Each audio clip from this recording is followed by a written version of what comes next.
Welcome to Surgeon Syndicate. If you're paying attention, you know that you only make money when you work. It might be great money, but it's dependent on you. The information on this podcast will help you solve that. We interview experts and provide analysis into financial freedom through commercial real estate. Why? To help physicians like you thrive. Let's dive in. Welcome to Surgeon Syndicate. This is your host, Dr. Michael McManus, and we are here today with Zach Alms. Zach is managing partner at 507 Capital with over 13 years of real estate experience, ranging from single-family homes to commercial real estate investments. With over 15 million in assets under management, he primarily focuses on commercial real estate with an emphasis in retail strip centers throughout the Midwest.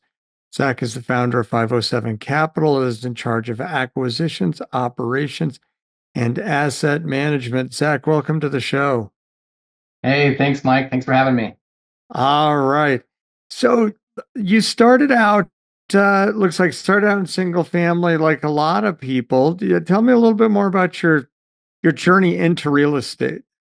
Okay, so it was a long journey. So yeah, I started with my first real estate investment was actually a house hack. I don't think we called it that 14 years ago. It was just I had some extra rooms in a house that I bought. I was going to rent it out to some friends, and they ended up not needing space, so I rented out extra rooms in the house I was living in to complete random strangers I met on Craigslist, or found on Craigslist. It was, not ideal, but it worked out, helped pay the mortgage. But to back that up, I got into real estate because my mother was investing in some small multifamily projects when I was a teenager, and I was kind of helping with the lawn care, the maintenance, the what have you, all of those kind of things. And so I got, introduced to real estate investing and those kind of investments pretty early on. And so, yeah, as soon as I could, I bought my own first house and kind of started growing it from there. So that was a plan from a young age that real estate was going to be part of your journey. Yeah, I mean, I had a lot of other plans at different times, but I always came back to real estate. And after high school, I took a year off and went to Australia and did some volunteer work out there for a year and traveled. And I came back to college, and I was gonna go for agronomy, like farm type stuff, and didn't really work out for me. I wasn't too excited about it, so I just went into real estate full time about then. All right. So you bought that first place. How long did you live there with your roommates before you started going to other properties? That's a good question. I lived I had a house for 2 years. House hacked it for 2 years, and then I bought an 8-plex contract for deed. And then about 2 years after that, I bought another 4-plex on more creative financing, ways, and then kind of grew more and more on the multifamily side of things. And then so I did that for about 8 years, kind of slowly grew a multifamily portfolio, kind of still small multifamily, 4-plexes, 8-plex, 6-plex, 112-plex. And then I transitioned to retail in late 2019, early 2020, retail strip centers, because I got sick of dealing with residential tenants. So you started off with creative financing. What was your introduction that there was more ways to buy things than save up some money and get a loan from the bank? It was a lot of things out of necessity. I didn't have I didn't have a good job at the time. I was working at like a lumber yard or a construction company. So I didn't have a high paying job. I didn't have a whole lot of cash in the bank either, but I knew I wanted to buy real estate, so I had to figure out ways to do it. And I think I read a lot of books, tried to learn as much from other people as I could. And contract for deed was, or land contracts, another way to say it. Seller carries, seller financing, things like that really helped, because when I had no, high jobs or any, no banks wanted to really borrow me money either. So with the land contract, is that something that the previous owner had paid for it in full, or did they still have a mortgage on it at the time?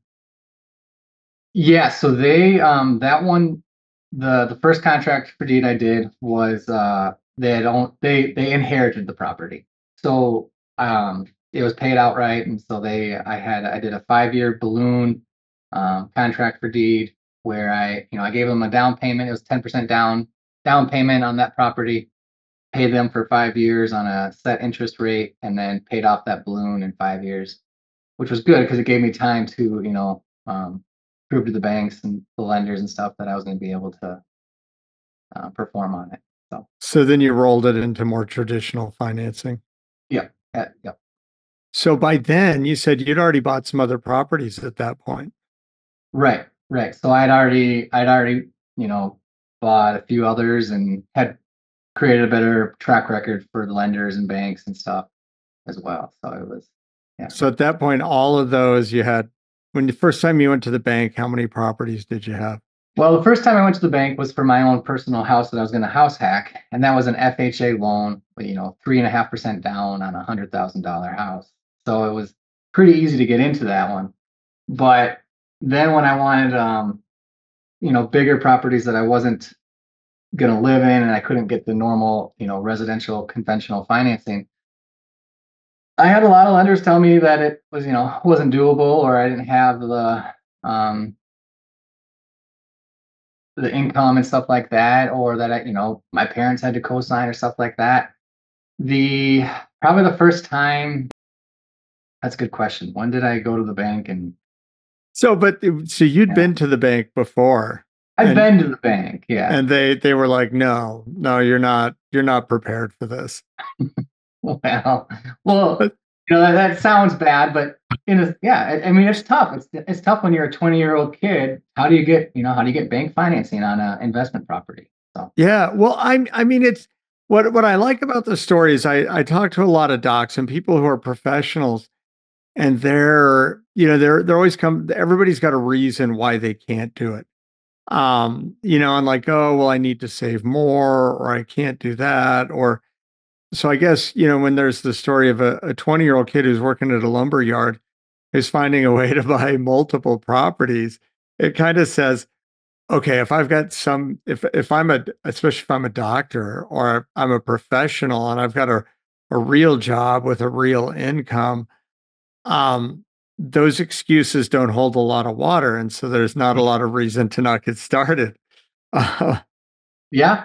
so I guess I was just thinking, I was looking at this. If you creatively financed, was it two or three? But I guess by the first time you went to the bank and the bank said, "Okay, we believe in you now. We see you're operating these. We see Mhm. you found a way to, collect 3 properties without a bank loan, and that you're making money on them." And it kind of changed their view of you. You at this point are a real estate operator who's shown the savvy to make it work even Right. without them. I think that changes their viewpoint of who they're lending money to versus somebody who goes, yeah, I want to invest in real estate and give me a loan. Yeah. So what was the turning point the first time that the bank said, yeah, I think we are interested in giving you a loan? It was a property. It was a fourplex that I was buying, and um, I was having trouble getting financing for it. And the sellers, or the seller's agent, it was listed, said, "Why don't you go to this bank that already has the mortgage on it?" It's probably the smallest bank I've ever worked with or know of. It is a one location bank branch in a very small town of 1,000 people, very low lending limit, and they had the loan on this property I was buying, and they're like, "Yeah, we want to keep it. We know the property, cash flows." So they actually didn't really look too deep into if I could, afford it, because they knew that the property could afford the mortgage. Like it could stand on its own. So that was how I got my first bank financing, and then that same bank did my other loans for me for a while too. After I kind of proved to them that I could do what I was going to say I was going to do. Yeah. So that has that been your experience overall, that it's the smaller local banks and that relationship that really kind of changes things versus it all being just a paper transaction at bigger banks? Oh, for sure. I think, especially on the lender side of things, and especially when you're starting out, it's very much a relationship business. You have to build those relationships, and um, yeah, if you just do it as a transaction and you just try and like make banks compete against each other, you're going to burn relationships, and it's not gonna last. How has that been in the recent past now with the changes in the lending environment? We go back before the interest rate hikes and banks were fighting over like, let me throw money at everybody. They were super aggressive and then kind of turned on a dime to where now I've heard stories from people who I'd done business with, they'd done business with the bank for years and all of a sudden the bank's like, oh no, we're not doing those loans anymore. How's that been? Yeah, so there's a fine line today, I think, with the relationship versus trying to get good rates as well, because you still want to have good relationships with lenders, but at the same time, all the different lenders are across the board. You could have, a 200 basis point difference between two different banks that literally are in the same town that are right next to each other. So yes, you have to still, keep those relationships alive and not burn the relationships. But I think at the same time, in today's environment, the lenders know that they might not be competitive, so they're not going to be mad at you for going to the next door bank. So yeah, there's a fine line right now in today's market of relationships and also getting competitive financing. Are you seeing the banks being more specific in what they want to lend on versus, that one bank says, yeah, I want to do fourplexes, and the next bank's like, no, I hate fourplexes. I want to do strip malls. Yeah. Are the banks being specific in investing in stuff that they feel like they understand?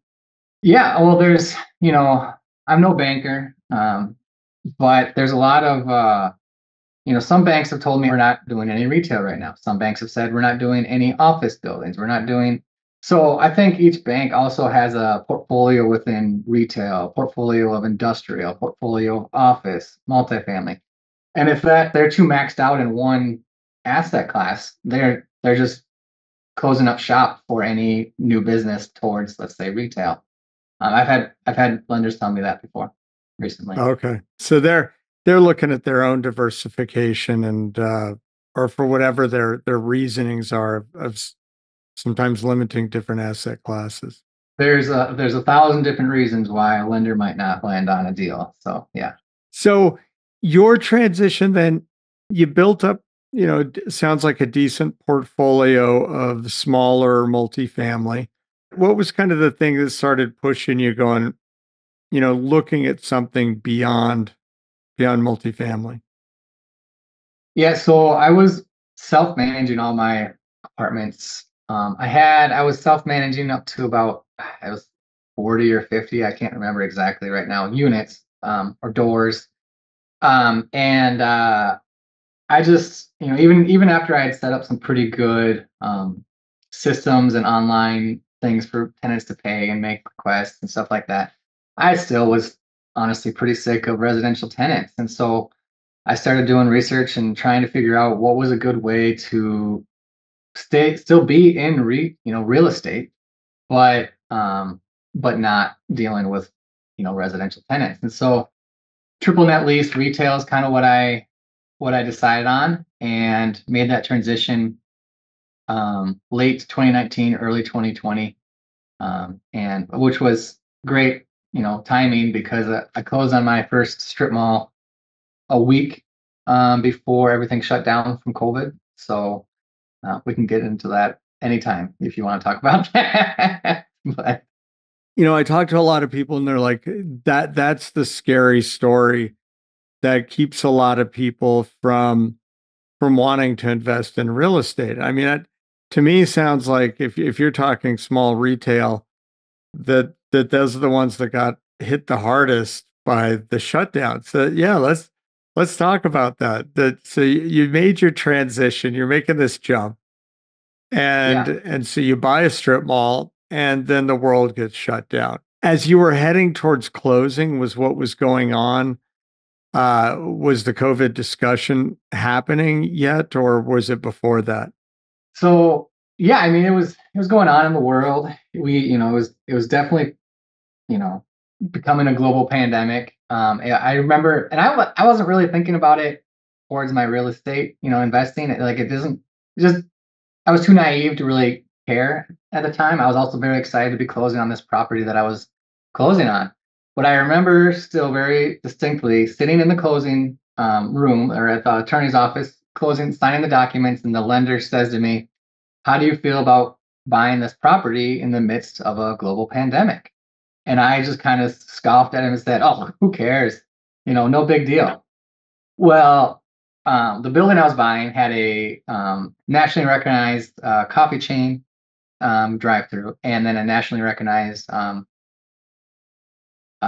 dentist, which occupied 50% of the building, a dentist.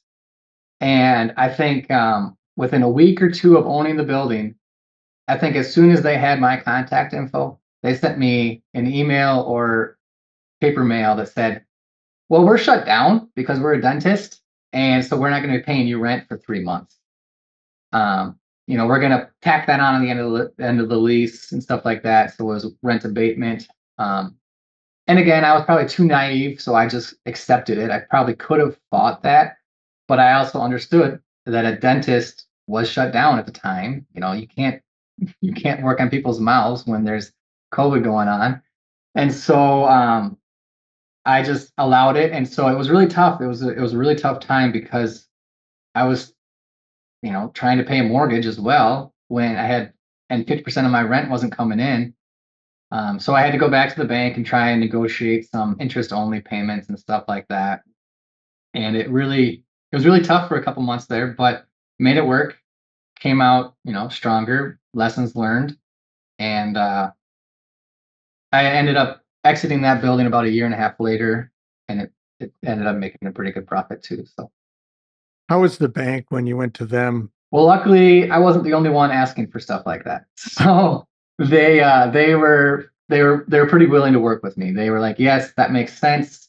I wasn't honestly taking any money away from the bank. I was just not going to be paying principal for 3 months, and so they still made all their money. They probably ended up making more money because I didn't pay down principal for 3 months. So yeah, they went with it. It was just a couple quick signatures, and um, it helped out a lot though. And that all worked out. So you made it through. Was that your biggest scare? Yeah, at the time that was a pretty big thing. And once I had figured it out, I wasn't worried too much. But then I got this big coffee chain. Let's just call it Starbucks. They also sent me a letter that said we might not be paying rent either. But they had a drive through and they were crushing it. Honestly, like they were, everybody was going through the drive through. That thing was super busy, and so um, I was prepared to argue with them on that one if they decided to stop paying me rent just because they wanted to, even though they were still doing really good business. So luckily, nothing more came to that one. They just said we might stop paying rent or we might, ask for something. Well, they didn't, so it worked out. So did you still have multifamily at that time?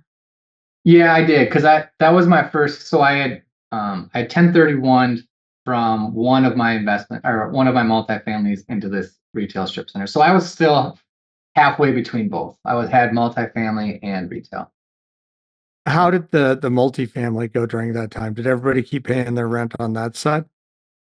Yeah, I think there was maybe a couple tenants that needed a week or two because you know, they got they weren't getting work, and so they had to figure out their unemployment or something like that. So they had to figure out how to pay their rent, but they definitely all paid. Yeah.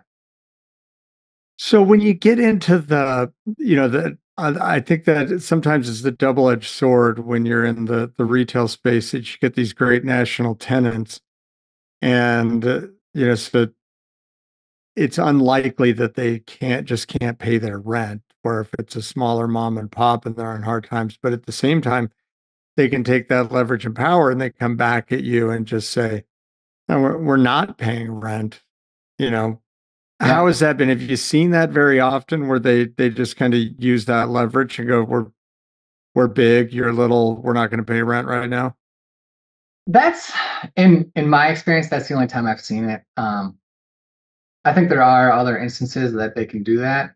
Let's say on a lease renewal. Let's just use Starbucks as an example. If they have a lease that's coming due and they're paying so and so amount in rent, they might kind of dictate the terms because that if that tenant leaves, well, you just lost a lot of value in your building. So they kind of know that they have the value, they have the power, these bigger ones. But on a lease renewal or during COVID, yeah, they kind of probably push people around. So what impact, and this is interesting because and I know some people like when you look at retail strip centers, like having a big anchor that the big anchor kind of fills a big chunk and then brings other smaller people. But at the same time, that big anchor can be, the big problem. Yeah. And especially like a grocery store centered strip center. What do you think about grocery stores? I think they could be great. I don't, buy any, or I don't try and focus on buying anything with any anchor, whether it be a grocery store or a big box store or a TJ Maxx, like a junior box or a Hobby Lobby. I'm only buying those neighborhood strip centers with small suite spaces, around 2,000 square feet or less. But the anchors, they can bring good traffic to your centers. The problem with that, let's say you did a center with multiple, let's say Ross and Total Wine and More and TJ Maxx and Marshalls and things like that. They might have a clause in their lease that says if one of these other tenants leave or shut down, well then we're going to pay a lower rent because there's not as much traffic coming to the center. So there's things like that in those leases that when these bigger tenants or the bigger anchor tenants are dictating their terms on the lease in the first place, they kind of dictate some of the terms, and they're not always great. So let's talk a little bit about leases. So when we're talking about retail leases, versus multifamily. So when you're talking residential leases, most of these so much regulatory stuff. There's really not a lot of leeway. And I've even talked to lawyers who said, yeah, you're best almost every state, either through the real estate association, whether it's through the realtors or a state body, there's a standard residential lease for the state. And when I've talked to lawyers, they told me just use that lease. There's no point rewriting it. If nothing else, you're going to cause problems. Yeah. So that makes that simple because there's just one lease and you can make some little changes in it. But now you get into this retail lease and really there's no rules, right? It Yeah. can say anything. Yeah, I mean, I've seen leases that are 1 or 2 pages that are kind of, mom and pop owners, mom and pop tenants, and I've seen leases that are 100 pages.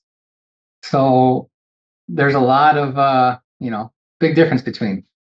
What are the things that surprised you when you started dealing with some of the bigger national tenants that bring you their 100-page lease? And do they negotiate at all, or they're just like, here's what our lease is?